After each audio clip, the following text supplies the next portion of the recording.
The other thing that every dictator does is they take the security services. Dictators realize that those services have authorities, capabilities, and skills that are very valuable if you want to scare people. And the other pieces that I just walked through, academia, media, the legal profession, those are the people you want to scare. And more importantly, you want to scare the people who vote or don't vote. And you want to scare the people who are listening tonight on a webinar like this one. Because the security services are dangerous. Why do we know that? Because we were part of that. We're trained in that way.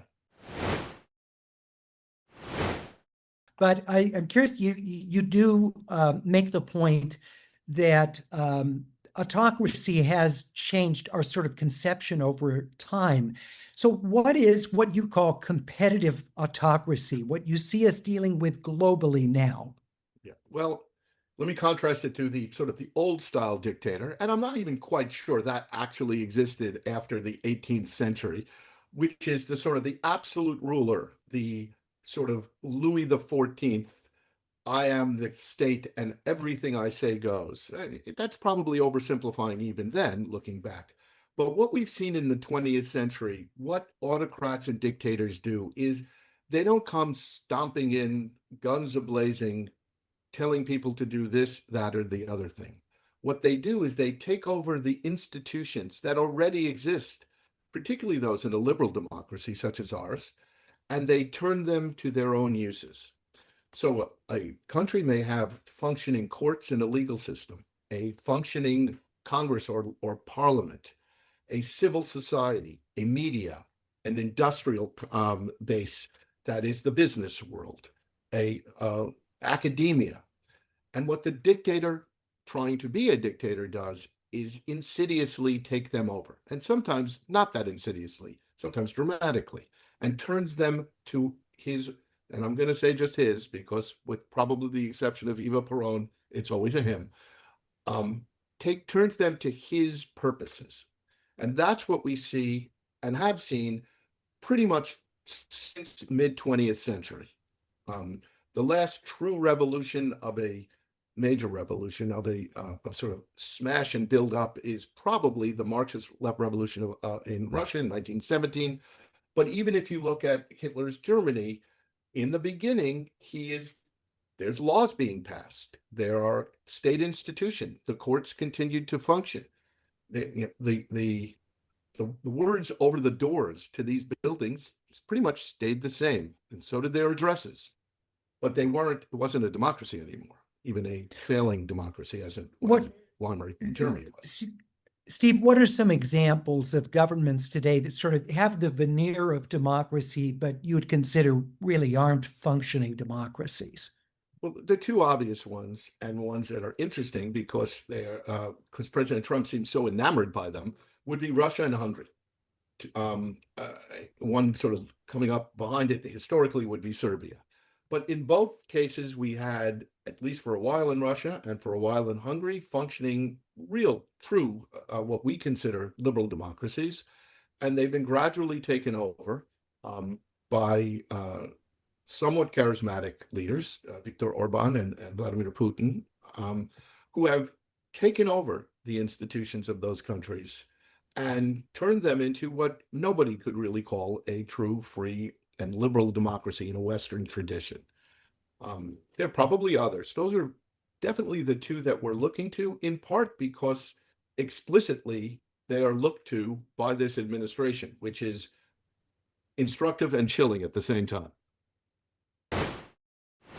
Hi, I'm Pat Morrison, one of the hosts of America at a Crossroads. If you like this video, don't just watch.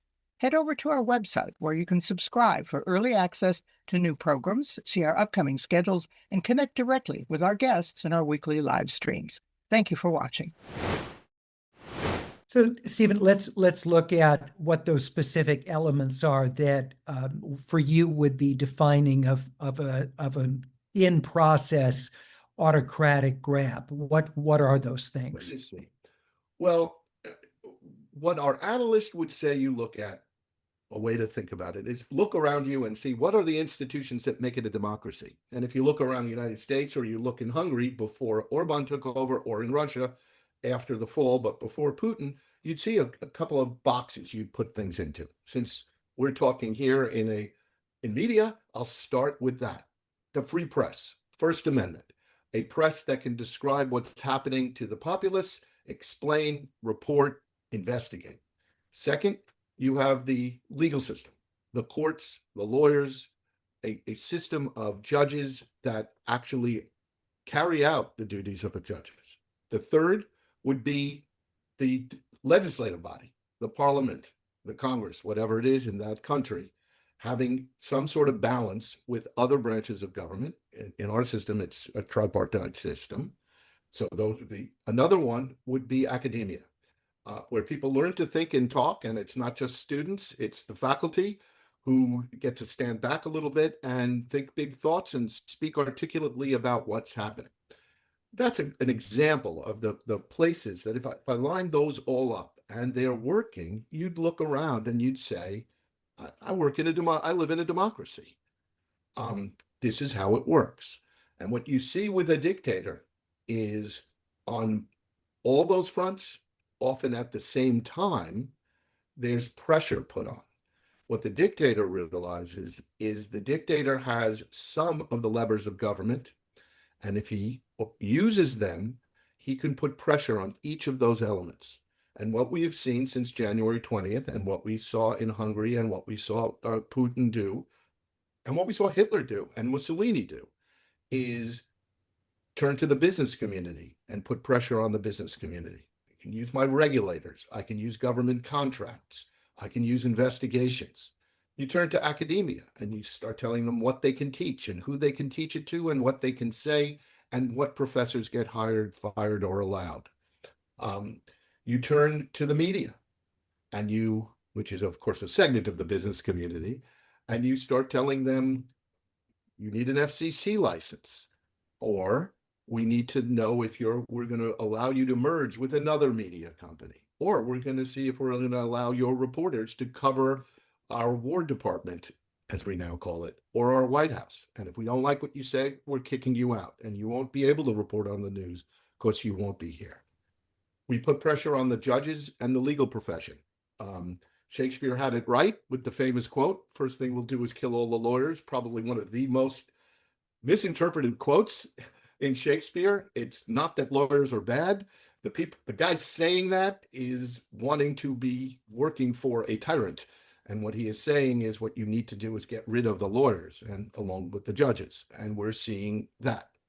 And finally, I left out one part, and that's another reason why my particular group has something important to say. The other thing that every dictator does is they take the security services. And I'm using a term there that we use in the intelligence community. We never really talk about in the United States the security services, by which I mean the FBI, the CIA, the Department of Defense. We don't call them the security services here. We call them the national security community or the intelligence community if you're just talking about the intelligence elements. When we're looking overseas at other countries, particularly ones that are autocratic, we almost inevitably call them clustered the security services.